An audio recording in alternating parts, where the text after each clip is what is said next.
الحمد لله نحمده ونستعينه ونستغفره ونؤمن به ونتوكل عليه ونعوذ بالله من شرور أنفسنا ومن سيئات أعمالنا من يهده الله فلا مضل له ومن يضلله فلا هادي له ونشهد أن لا إله إلا الله وحده لا شريك له ونشهد أن سيدنا ومولانا محمدا عبده ورسوله صلى الله عليه وعلى آله وأصحابه وبارك وسلم تسليما كثيرا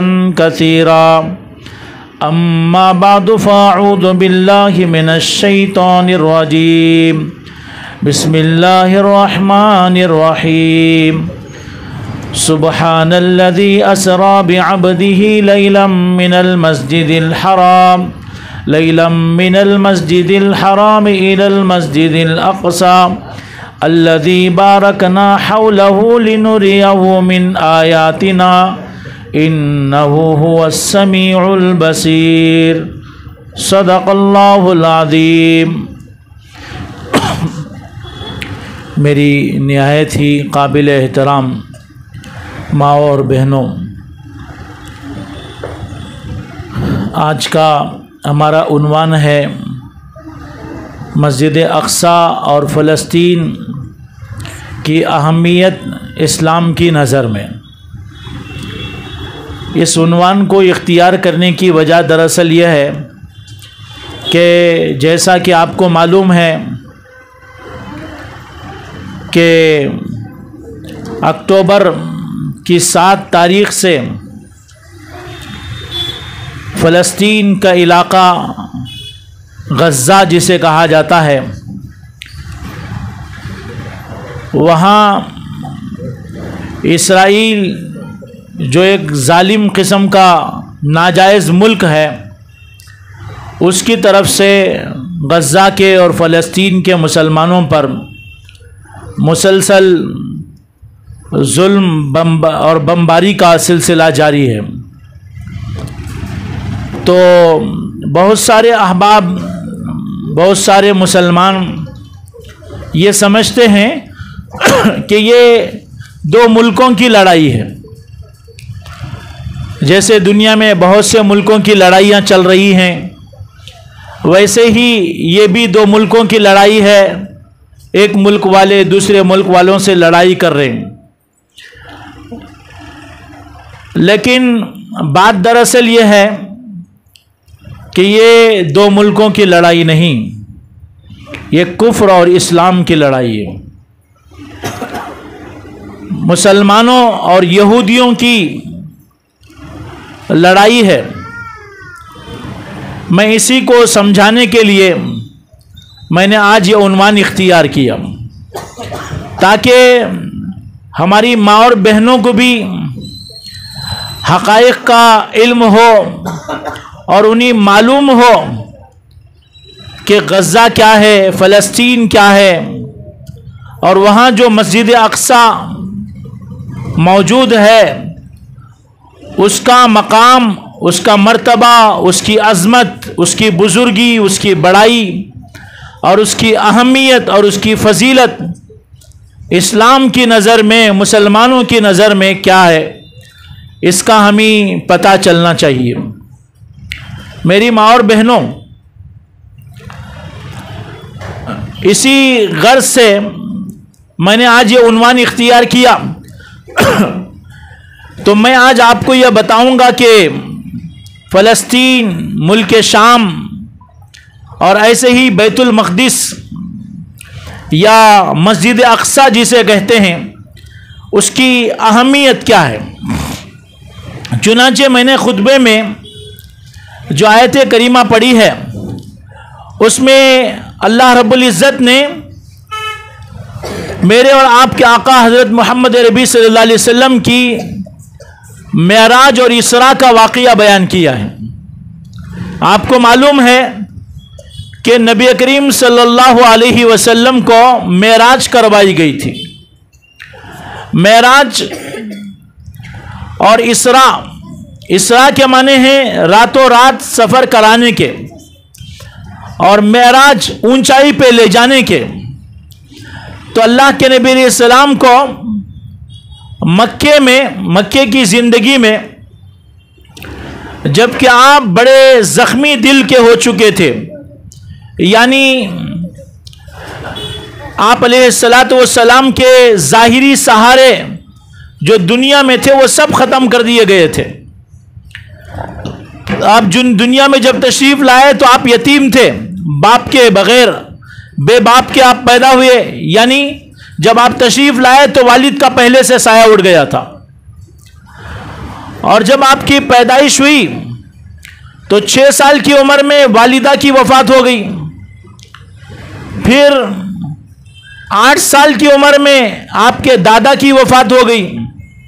پھر آپ اپنے چچا کی زیر کفالت آ گئے تھے. لیکن بعد میں چل کر کے جب آپ نے اسلام لوگوں کے سامنے پیش کیا، ایمان کی دعوت پیش کی، تو بظاہر آپ کے لیے ڈھارس اور تسلی کا سامان 2 لوگ تھے. ایک آپ کی بیوی حضرت خدیجہ الکبریٰ رضی اللہ عنہ. حضرت خدیجہ بہت بڑی مالدار اور بڑی حسین و جمیل اور بڑی عقل و فہم کی مالک تھی، کوئی معمولی خاتون نہیں تھی. حضرت خدیجہ کا پہلے سے نکاح ہو چکا تھا، ان کے شوہر کی وفات ہو گئی تھی، 2 شوہروں کی. اور اس کے بعد حضرت خدیجہ کو پیغام نکاح مکے کے سرداروں کی طرف سے مسلسل ملتے تھے، لیکن آپ نے فیصلہ کر لیا تھا کہ مجھے اب نکاح نہیں کرنا ہے. لیکن جب ان کو نبی کریم صلی اللہ علیہ وسلم کے بارے میں معلوم ہوا کہ آخری پیغمبر پیدا ہونے والے ہیں، تو آپ کے دل میں ایک جذبہ پیدا ہوا کہ میں اس آخری پیغمبر کی خدمت کروں. چنانچہ جب نبی کریم صلی اللہ علیہ وسلم کی جوانی میں آپ ابھرے اور آپ کا نام چاروں طرف سنائی دینے لگا اور آپ کی عظمت کے ڈنکے بجنے لگے، تو حضرت خدیجہ نے اندازہ کر لیا کہ یہی ہو نہ ہو آخری پیغمبر بننے والے ہیں. چنانچہ انہوں نے، میں زیادہ تمہید نہیں باندھ سکتا، مختصراً بتا رہا ہوں کہ حضرت خدیجہ نے آپ کو پیغام دیا اور آپ سے نکاح کیا. اور آپ نے نکاح کرنے کے بعد، اور آپ کے نکاح کا مقصد یہ تھا کہ آپ اللہ کے نبی علیہ السلام کی جو خدمت کریں. چنانچہ آپ سے نکاح کرنے کے بعد آپ نے اپنا مال، اپنی دولت اور اپنے آپ کو اللہ کے نبی علیہ السلام کے لیے وقف کر دیا تھا، اور آپ کی خوب خدمت کرتی تھی، اور آپ کے لیے ایک زبردست تسلی کا سامان اور بہترین سہارا تھا.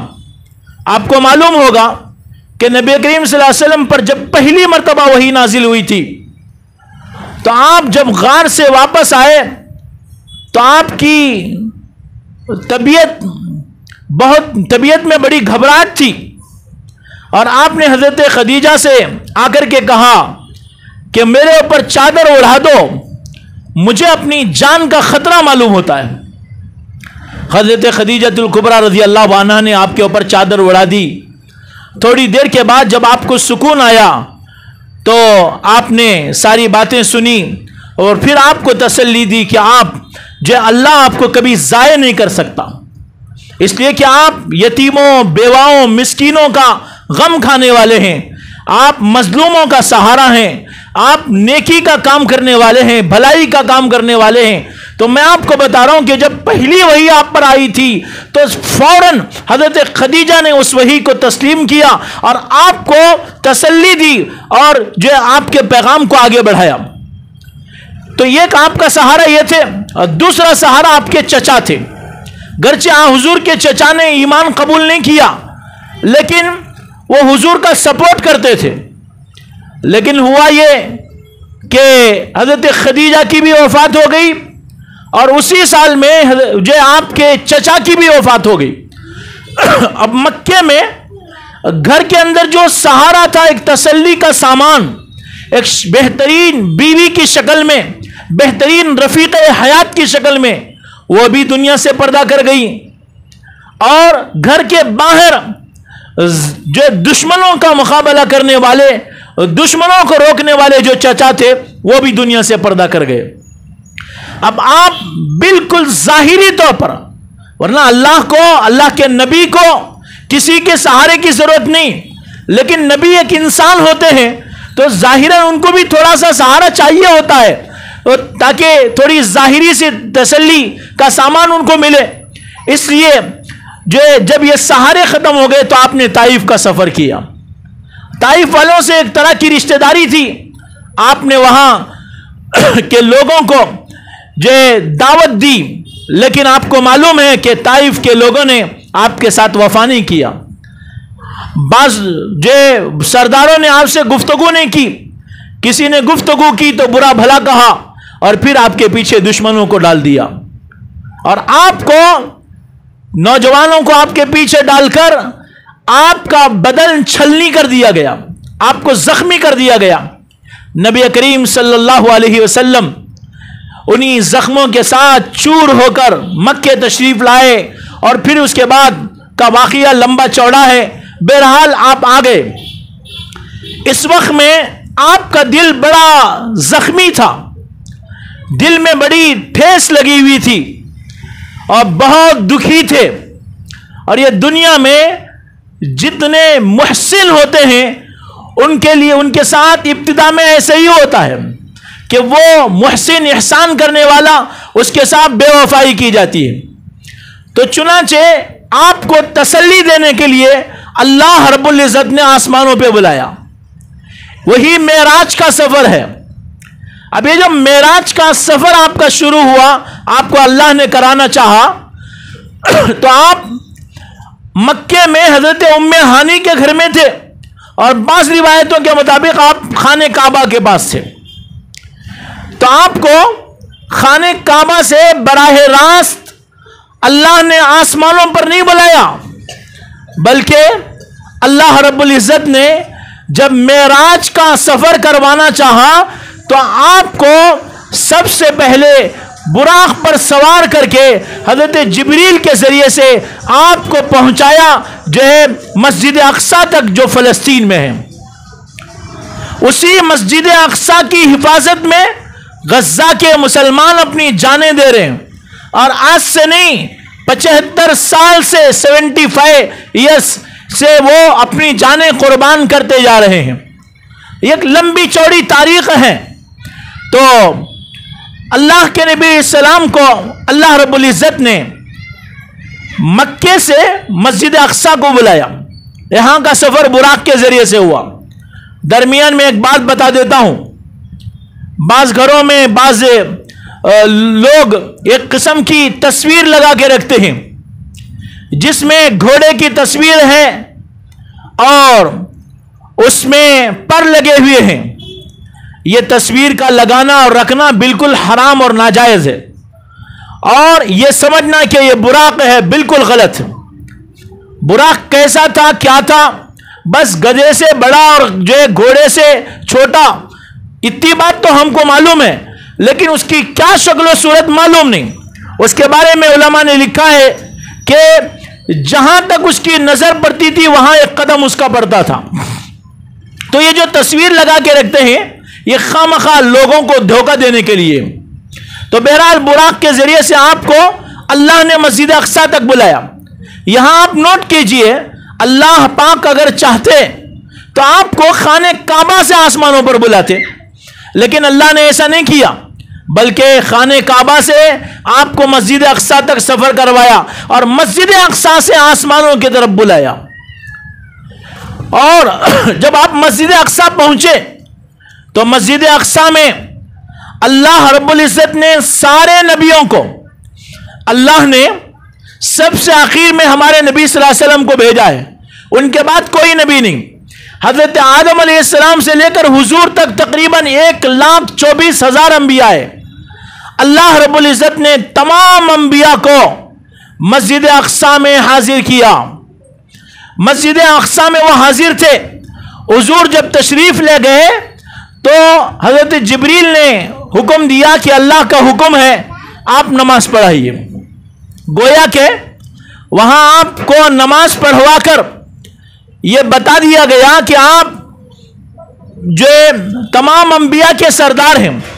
ویسے تمام نبیوں نے مان بھی لیا تھا اور تمام نبیوں پر اور تمام امتوں پر ایمان لانا ضروری تھا کہ آپ آخری نبی ہیں اور نبیوں کے سردار بھی ہیں.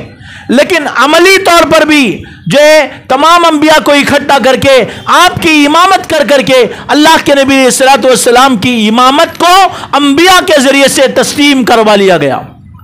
اور انہی نبیوں میں حضرت موسیٰ علیہ السلام بھی تھے, انہی نبیوں میں حضرت عیسیٰ بھی تھے, انہی نبیوں میں حضرت ابراہیم بھی تھے, اور تمام انبیاء تھے جن کو یہ بنی اسرائیل جو اور یہودی اور نصارہ مانتے ہیں. تو آپ کی امامت وہاں تسلیم کر لی گئی. تو آپ کو میں کیا بتانا چاہتا ہوں کہ اللہ کے نبی علیہ الصلوۃ والسلام نے جب معراج کا سفر آپ کو کروایا اللہ نے, تو آپ سب سے پہلے وہاں تشریف لے گئے. اب اس کا ذکر اللہ رب العزت ارشاد فرماتے ہیں سبحان الذی اسرا, پاک ہے وہ ذات جو راتوں رات لے گئی عبدہ, سبحان الذی اسرا بعبدہ, جو اپنے بندے کو یعنی محمد ربی صلی اللہ علیہ وسلم کو راتوں رات لے گئی. وہ ذات کہاں لے گئی؟ من المسجد الحرام الی المسجد الاقصی, بیت اللہ سے مسجد حرام سے مسجد اقصی تک. الذی بارکنا حولہ, کہ جس کے آس پاس ہم نے برکتیں ڈال رکھی, انڈیل رکھی. اب دیکھیے مسجد اقصی کا جہاں ذکر آیا, اللہ فرماتے ہیں الذی بارکنا حولہ, کہ جس کے ارد گرد ہم نے برکتیں ڈال رکھی ہیں. یہ برکتیں کیا ہیں؟ علماء نے فرمایا یہ برکتیں ظاہری برکتیں بھی باطنی برکتیں بھی. ظاہری برکتیں کیا؟ ظاہری برکتیں یہ ہیں کہ وہاں کی فضا بڑی شاندار ہے اور وہاں کی پیداواریں بڑی شاندار ہیں. وہاں شاندار قسم کی نہریں, ندیاں, نالے اور بہترین قسم کی جو وہاں پیداوار ہوتی ہے, اور ہر طرح کی شاندار قسم کی پیداوار وہاں ہوتی ہے, اور قیمتی چیزیں اللہ تعالیٰ وہاں اگاتے ہیں. چنانچہ والتین والزیتون, قرآن میں اللہ نے جو قسم کھائی ہے, بعض علماء نے فرمایا یہ بھی اسی زمین کی قسم ہے, اس لیے کہ وہاں اللہ رب العزت جو وہ انجیر بھی وہاں اللہ انجیر وہاں اگاتے ہیں, اور مختلف قسم کی مقویات وہاں اگائی جاتی ہیں. تو ظاہری طور پر بھی اللہ تعالیٰ نے اس میں برکتیں ڈال رکھی ہے, اور باطنی برکتیں بھی. باطنی برکتیں کیا؟ اللہ نے اس سرزمین کو نبیوں کی سرزمین بنایا. چنانچہ انبیاء بنی اسرائیل بیشتر وہاں تشریف لائے, اور ہزاروں انبیاء جو فلسطین میں تشریف لائے, اور وہ ان انبیاء کا مرکز رہا, ان انبیاء کا قبلہ رہا. حضرت موسیٰ علیہ السلام جو وہیں رہے, اور حضرت عیسیٰ علیہ السلام وہیں رہے. حضرت عیسیٰ علیہ السلام کی پیدائش وہاں ہوئی.